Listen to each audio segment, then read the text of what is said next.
Šiandien Daujėnams iš tiesų iškilminga diena. Miestelis švenčia 450 metų jubiliejų. Šią progą į miestelį susirinko ne tik tai daujėniečiai, bet ir didelis būrys svečių iš visos Lietuvos. Atvykstančius svečius Daujėnų miestelis pasitiko šventiškai pasipuošęs ir išgražėjęs.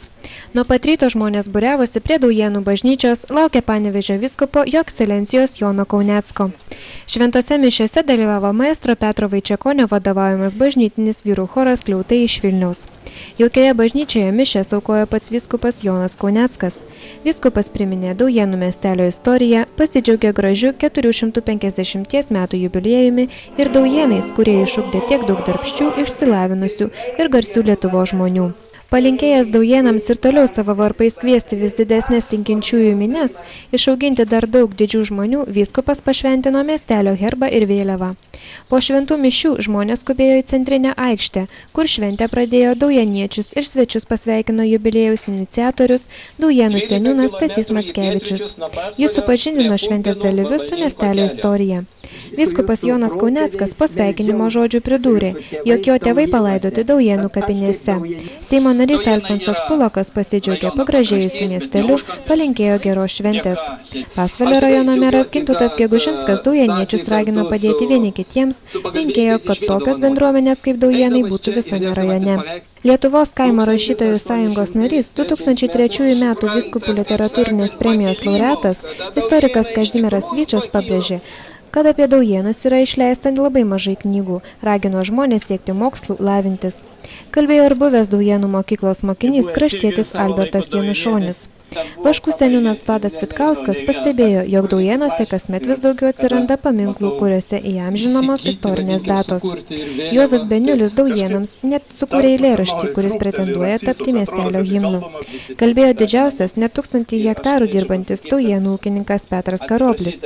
Vinta Stankevičienė visus susirinkusius sveikino Seimetos kolektyvo vardu ir po duonos kepalą pažymėtą jubiliejaus ženklų įteikė vyskupui Jonui Kauneckui, merui Gintautui Gegužinskui, žurnalistui, kraštiečiui Antanui Šimkūnui, o Seimetos darbuotojai gausybę duonos kepaliukų išdalino šventės dalyviams, kurie buvo maloniai nustebinti. Po gražių sveikinimų vyskupas pašventino miestelio 450 metų jubiliejui skirtą stogastulpį, kurį sukūrė tautodalininkai Stasys Motiejūnas ir Feliksas Norkus. Į dangų kilo balionai su žinutėmis apie Daujėnų jubiliejų. Pasigrožėjęs stogastulpių, žmonės susirinko į maestro Petro Vaičekonio vadovaujamo bažnytinio choro Skliautai koncertą. Skambėjo jaudinančios dainos apie tėvynę, partizanų drąsą ir kovas, chorui pritarė ir šventės dalyviai. Daujėniečių sužavėjo jubiliejinė daina Daujėnų sekminės. Kraštiečiai Antanas Šimkūnas parašė šios dainos žodžius, o maestro Petras Vaičekonis sukūrė muziką. Šiais metais bažnytinis vyrų choras Skliautai švenčia savo veiklos 10-metį. Dauguma dalyvių pensinio amžiaus žmonės, buvę aukštųjų mokyklų auklėtiniai, turintys muzikinį išsilavinimą ir didelio chorinio dainavimo patirtį, nes yra dainavę operos, radio ir televizijos choruose.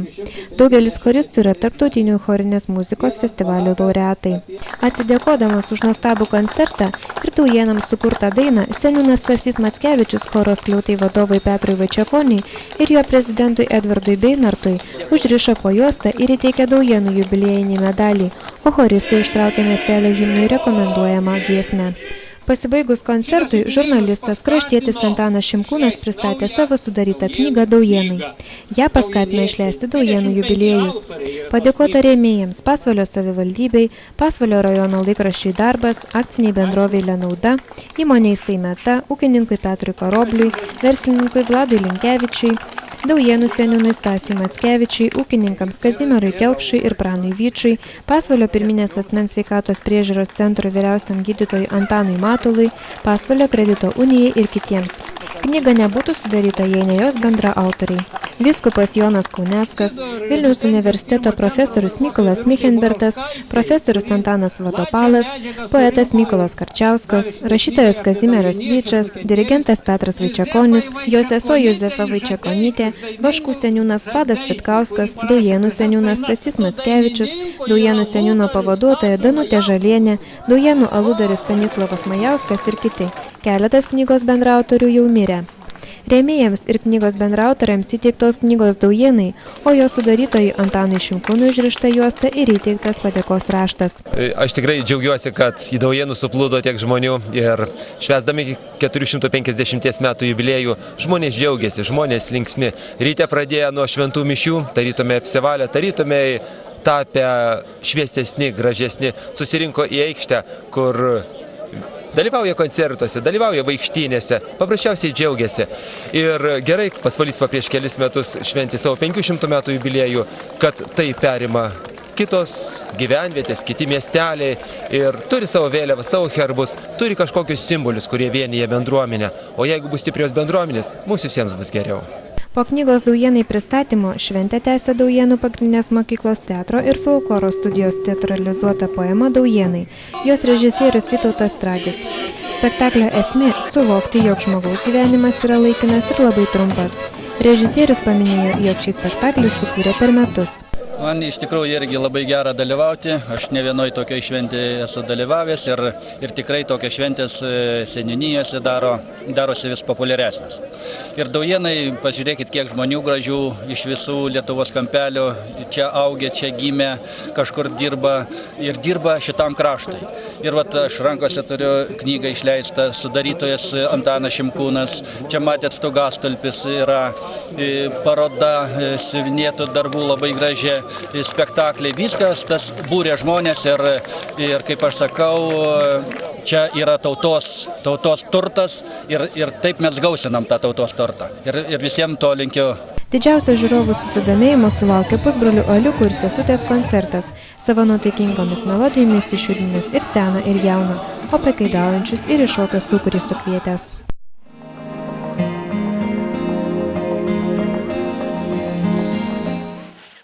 Ambulbusas, tokiu pavadinimu pasvaliečiai pakrikštijo ką tik miesto gatvėse pasirodžiusi autobusą su didžiuliu užrašu ambulatorija ant ratų. Būtent šio autobuso palydėtuvėms į pirmą reisą rinkosi visi į aikštę prie miesto kultūros namų. Neužilgo pasirodė ir miesto svečiai atvykę iš Norvegijos. Juos pasitiko rajono savivaldybės meras, gydytojai, gydymo įstaigų vadovai. Visi jie čia susirinko tam, kad rajono žmonėms įteiktų dovaną. Bendrai rajono savivaldybės, ligoninės, pirminio asmens sveikatos priežiūros centro ir draugų iš Norvegijos įgyvendintą projektą Mobilią ambulatoriją. Pirmiausia, man iš tikrųjų malonu pasakyti, kad čia dalyvauja Norvegijos Drangedal komunos delegacija, kuriai vadovauja meras ir svečiai, tarybos nariai. Ir kad šiandien iš tikrųjų nebloga diena mūsų Pasvalio kaimo gyventojams, kurie pirmiausia pasinaudos šio autobuso ir mūsų gydytojų paslaugomis. Jau kuris laikas Pasvalio ligoninė ir Pasvalio pirminis asmens sveikatos centras organizuoja išvykas į kaimus, kur padeda žmonėms nustatyti ligas, pasiaiškinti, pasitarti. Tačiau dabar jie galės tai padaryti kiekviename kaime, ne tik ten, kur yra patalpos, kur galima surasti prieglobstį, ar tai mokykloje, ar tai šeimos gydytojo kabinete.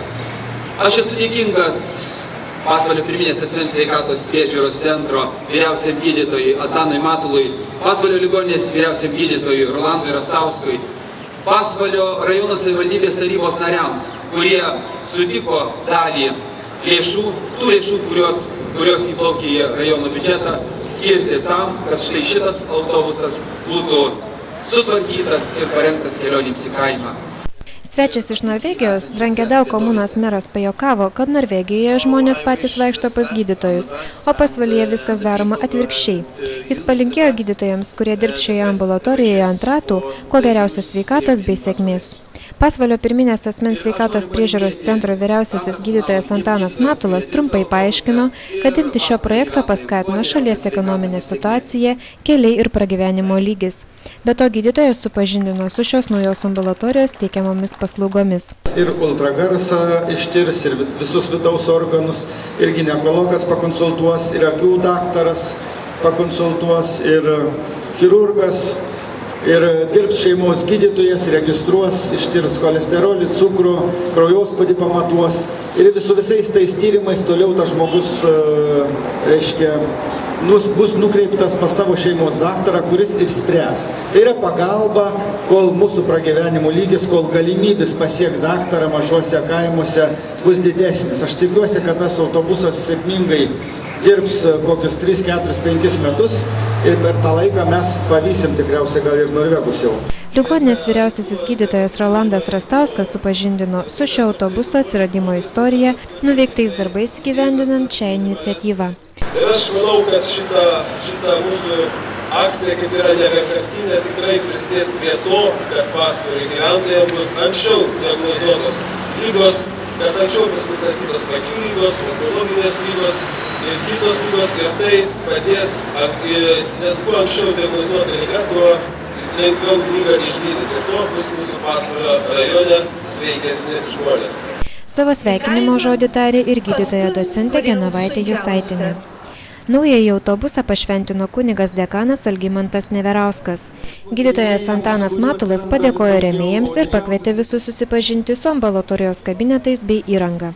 Jis pats pravedė pirmąją ekskursiją po skoningai įrengtas patalpas, papasakojo apie jau dabar esančią kabinetinę įrangą, prietaisus, jų paskirtį. Išlydėti naujosios ambulatorijos atvyko ir Lietuvos Respublikos Seimo narys Alfonsas Pulokas.